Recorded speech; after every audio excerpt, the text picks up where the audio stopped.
एक बात ईमानदारी से बताओ, कितनी बार ऐसा हुआ है कि आप लाइफ में किसी जगह अटके हुए हो और किसी ने आपको ये क्लीशेड एडवाइस चिपका दी, भाई प्रोसेस पे फोकस कर, आउटकम पे नहीं, कर्म करता जा और फल की चिंता मत कर। ये इंस्टाग्राम पे सुनने में तो अच्छा लगता है ना, लेकिन जब रियल लाइफ में आप सुबह उठते हो, आपकी जीरो मोटिवेशन है या आप किसी टॉक्सिक एनवायरनमेंट में काम कर रहे हो, तब ये एडवाइस कितनी काम आती है आपको? बिल्कुल भी नहीं, राइट? ऐसा लगता है ना कि कोई आपको गैस लाइट कर रहा हो। 3000 years ago अर्जुन बैटलफील्ड पर थे, तैयारी पूरी टॉप नॉच थी, टॉप स्किल्स, टॉप वेपन्स। बस लड़ाई शुरू होने ही वाली थी महाभारत की, जब अर्जुन कहते हैं कि बस उन्हें नहीं लड़ना। गीता पढ़ के हमें पता चलता है कि कृष्ण ने अर्जुन को बस इतना ही कहा, कर्म करो और फल की चिंता मत करो।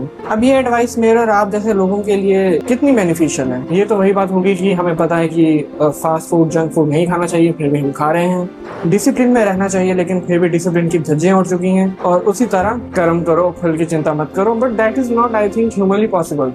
अगर आप कोई भी काम बहुत ईमानदारी लगाकर कर रहे हो तो आप उसका कुछ ना कुछ रिजल्ट तो एक्सपेक्ट करते ही होंगे। तो क्या बस यही एडवाइस सुनकर अर्जुन दोबारा लड़ने के लिए तैयार हो गए थे? और इससे भी बड़ा क्वेश्चन ये है कि आप 20s में होते हुए भी अपनी 30% एफर्ट क्यों दे रहे हो? क्यों आप अपना पूरा एफर्ट किसी चीज में नहीं डाल रहे? क्यों आप अपनी पूरी कैपेबिलिटी से भाग रहे हो? यही डिकोड करेंगे आज की इस वीडियो में।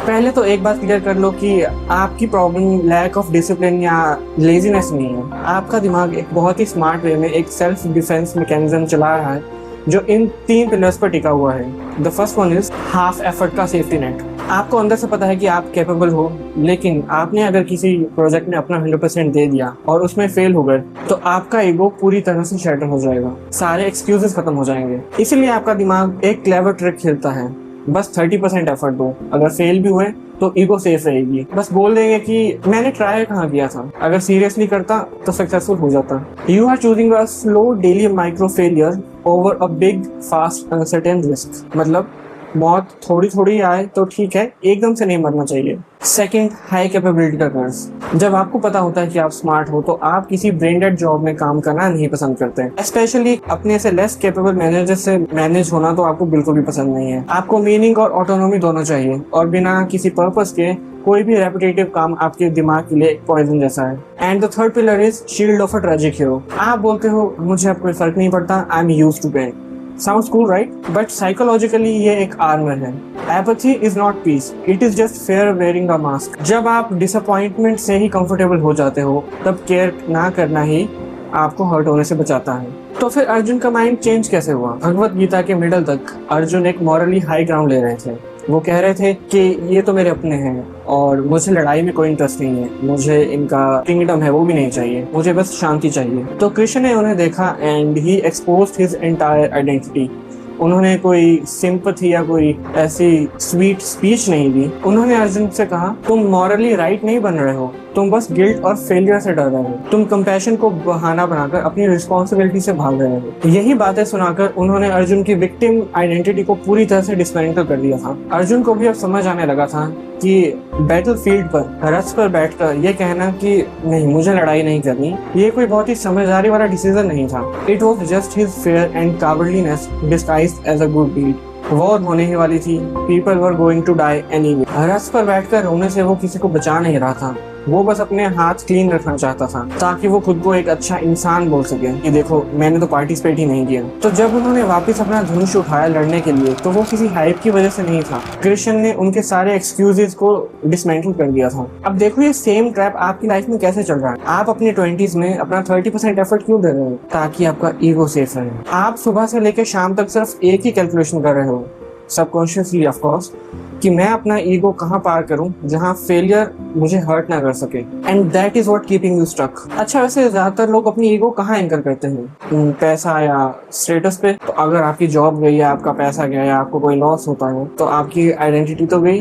दूसरा, रिलेशनशिप्स पे, मतलब सामने वाले का मूड आपकी सेल्फ वर्थ डिसाइड करता है। तो जब ये सब चीजें फेल हो जाती हैं तब हम स्पिरिचुअलिटी की तरफ भागते हैं, सेल्फ हेल्प बुक्स पढ़ते हैं। हम चाहते हैं कि कुछ ऐसा हो जाए कि मुझे फेलियर से फर्क ही ना पड़े, मैं कंप्लीटली आउटकम से डिटैच हो जाऊं। पर रियलिटी चेक, क्या पूरी 100% डिटैचमेंट पॉसिबल भी है? पूरी तरह 100% डिटैच हो जाते हो किसी भी चीज से, किसी भी आउटकम से? Can we call you a human? What does it mean to be a human? And this brings us full circle to where we started. हमने वीडियो के स्टार्टिंग में बोला था ना कि कर्म करो, फल की चिंता मत करो। ये एक बहुत ही बोरिंग और यूजलेस एडवाइस लगती है। We hated that line because हमने सोचा कि उसका मतलब है रोबोट बन जाओ और किसी भी चीज की चिंता ही मत करो, बस काम करते रहो। But that is a misunderstanding. The only safe place to anchor your identity is as a permanent student. जब आप अकेले मास्टर बनने की कोशिश करते हो, धुरंधर बनने की कोशिश करते हो, तो हर एक गलती आपकी इंटेलिजेंस पर एक क्वेश्चन मार्क लगा देती है। Because if you are trying to be a master, तो मास्टर्स तो गलती नहीं करते ना। Things are supposed to be easy for them. लेकिन जब आप एक स्टूडेंट बन जाते हो, तब you accept the fact and you make peace with the fact that मैं अभी सीख रहा हूँ, अभी मैं गलतियां कर रहा हूँ, perhaps I will make many foolish mistakes also, but that's okay. Doesn't that make you a human? This is what detachment actually means. Outcome से डिटैच होने का मतलब ये नहीं है कि आपको फर्क ही नहीं पड़ना, आप कुछ भी करते जा रहे हो और आप कह रहे हो कि हाँ आउटकम तो मैटर ही नहीं करता। बट इसका मतलब ये है कि आप एक बहते पानी की तरह, आपका आज का दुख, आपका आज का पेन कल वहां नहीं होगा जहां वो पहले था। आप आगे बढ़ चुके होंगे। You find permanence in impermanence. Life is a one-way race to the finish line. We all are heading to the exact same ending. तो 30% एफर्ट देके एक कॉर्नर में बैठ के अपना ईगो बचाने से क्या होगा? क्या आपको ऐसे जीना पसंद है? Change your core mindset today. मुझे दुख होगा, मेरा ईगो टूटेगा भी। I will make stupid mistakes. मुझे दुख होगा, मेरा ईगो टूटेगा भी। I will make stupid mistakes, but that is okay because मैं अभी सीख रहा हूँ and I can handle it. So use these tools, pick up your work, give your 100% and let the river flow. अब screen पर आने वाले 2 minute की मेडिटेशन को फॉलो करो and face whatever you have been avoiding. Sit up straight, take a deep breath in and slowly breathe out. Close your eyes. Think about one thing in your life right now that you are avoiding. अगर कुछ दिमाग में नहीं आ रहा, तो look for statements like I'll get around to it later or it doesn't matter. Focus on that one task. Notice what changes in your body as you think about doing it. A tightness in the chest, a spike in anxiety. Now ask yourself, what are you actually scared of? Pain? Judgment? Looking stupid? Realize that your avoidance was just an attempt to protect your ego from that hurt. Breathe into that fear and let it out. Now feel the stability of your body right now. Even while thinking about the discomfort, notice that in this exact moment, you are safe. You are not broken. You are strong enough to handle the pain.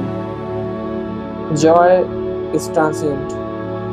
Pain is transient. But the person you are right now remains stable. If you are ready to face that task, solidify that answer. If you are still terrified, have compassion for yourself. It's okay to take your time. Now take one last deep breath in and open your eyes. You can handle this.